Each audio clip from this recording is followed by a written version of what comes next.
Hey there, Janet Fritz here for Galaxy Girl Creations. Welcome to my channel and welcome to another day of mixed media mayhem. Today we are using stamps, torn paper, and a wet medium. I'm also doing participating in Baby Got Scraps, which is basically using scrap paper with the exception of one 12 by 12. So I'm starting out with a 12 by 12 white piece of paper and this awesome background stamp from Tailored Expressions called Twinkle Twinkle Background. I'm also using the silver ink pad, which is one of the newest ink pads from Catherine Pooler, and I was super thankful my friend Lynn brought that for me and gifted that to me. So thanks, Lynn, for that, because it was perfect for this background and I had not planned on using silver, but I love the way that it came out. I'm doing a very wintry background today, and I apologize for all of the shaking. I was at a retreat doing this, and so I'm just on a table, one of the plastic folding tables, and so it's very wobbly.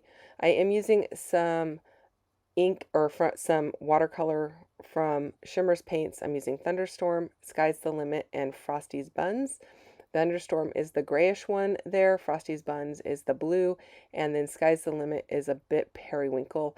And I definitely wanted to bring in a little bit of a purple vibe to this layout because in the photos there is a bit of purple on the outfits that we are wearing, or the girls are wearing.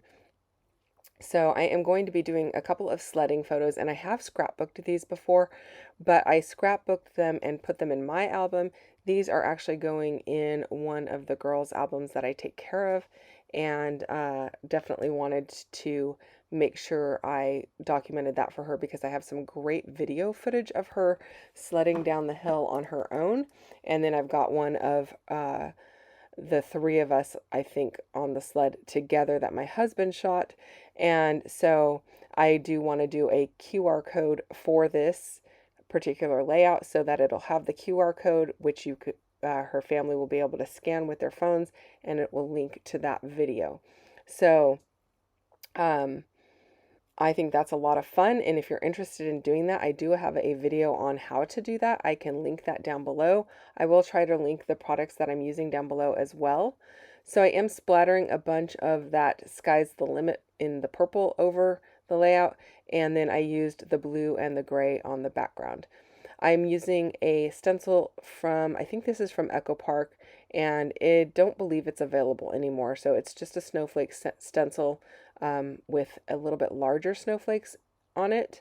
So I probably won't be able to link that one for you just because I don't think it's made anymore. And then I am using some, I believe it's called Cosmic Shimmer. Yeah, Cosmic Shimmer Luna Paste in Moonlight Mist. That's the purpley one that you see there on the right-hand side of the screen. And it's super, super shiny, as you can tell. It's got a lot of silver sparkle in it. The other one is some Paper Glitz from Picket Fence Studio in Sparkle. And that one is white and silver. And it's very, very shiny as well. So now comes all of my scrap papers. These are just out of my bin of scraps. The purple one, or the one with the most amount of purple on it, is an old mixed media piece that I just had scraps left of. And then the other two, I believe, are from the Kaiser Craft Misty Mountains collection. And then I'm just using my awesome edge distresser from MK's shop, Some Assemblage Required, to go ahead and rough up the edges. She is currently out of stock on these, but I know she's got a plan to get some more made and in stock.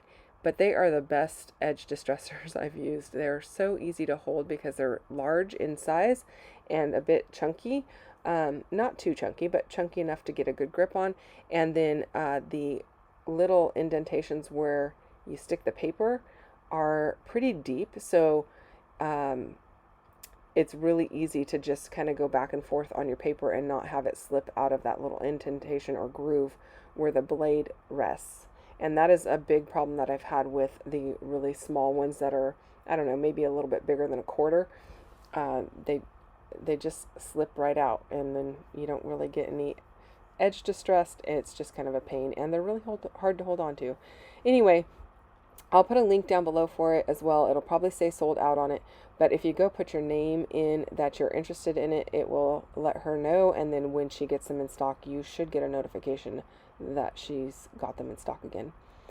Okay, so all of that hand gesturing that's going on, I'm probably chatting with my table mates and just really enjoying being with my gal pals that I've retreated with for more than a decade. I don't even know how long. I do know that the original host, who is sitting across from me, she turned it over to me, so now I host it, but it's the same group that she has hosted, and I think she would be going on 21 years or 22 years if she was still hosting. So it's been a long time, you guys. It's a great group.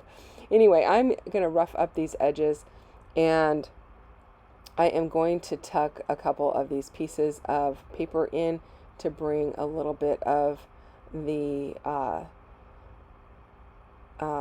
purple, and it's not really purple, but it's not really blue. It's kind of like that blueprint ink kind of color paper to the bottom right and upper left, kind of going with a diagonal design here.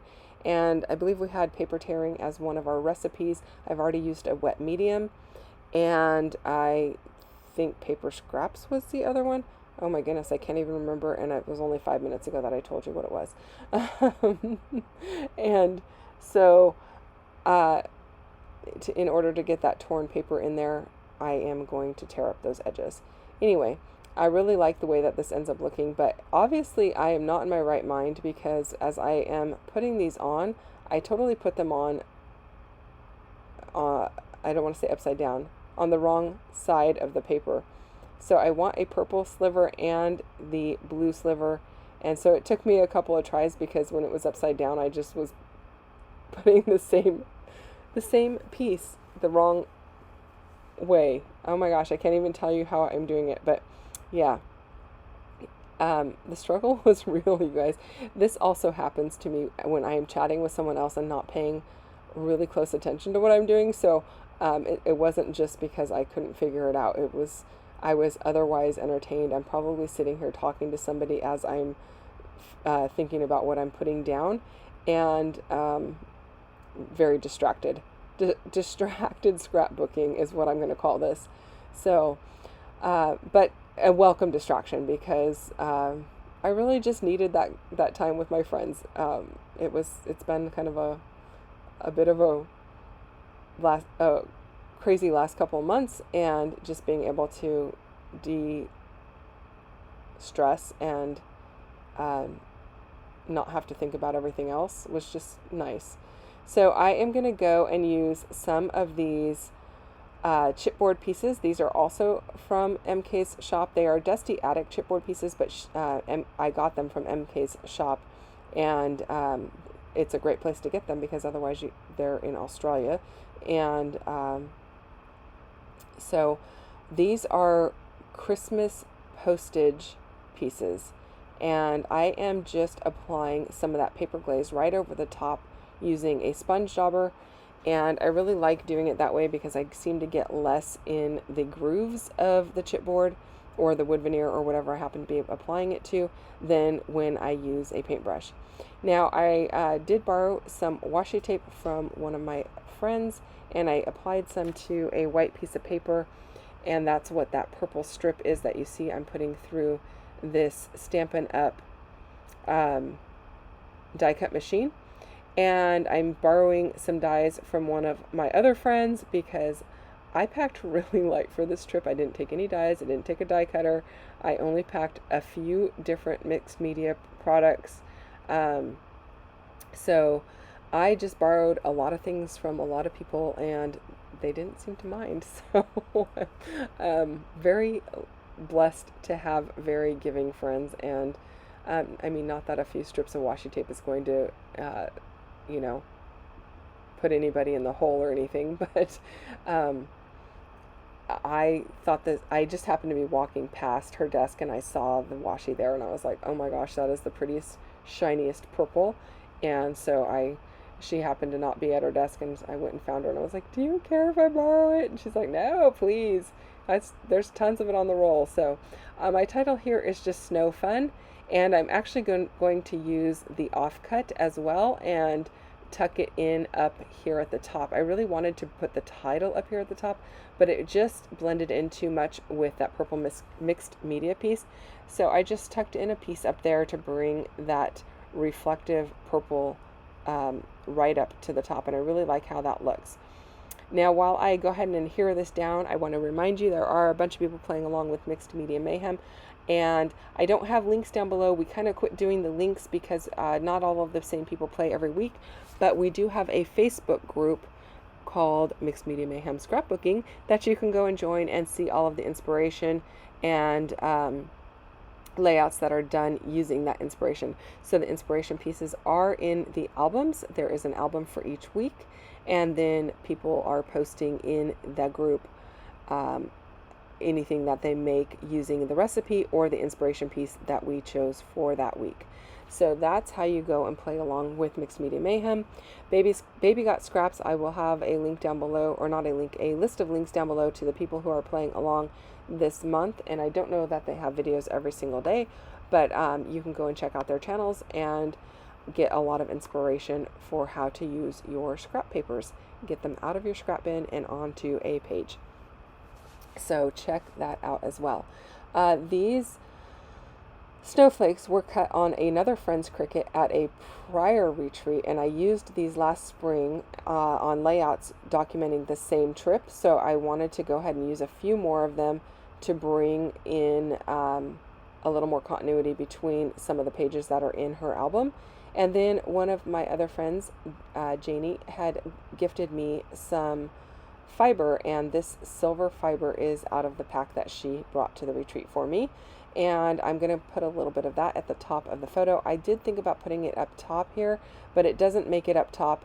I end up using another chipboard piece from MK's shop. It's from Dusty Attic as well. And I went over it using the same paper glaze, and I will put a link to that down below as well. And that little chipboard piece just says approved. You're going to see it here in the close-ups a little bit better. And that is it, you guys. Go and check out everyone else playing along. And thank you so much for watching. I hope that you enjoyed this video. It feels really good to be back doing videos since having a few weeks off. Thank you for your patience, and I will be back again on Sunday with a new Stretch the Sketch video. So come back and join me then. See you then. Bye-bye.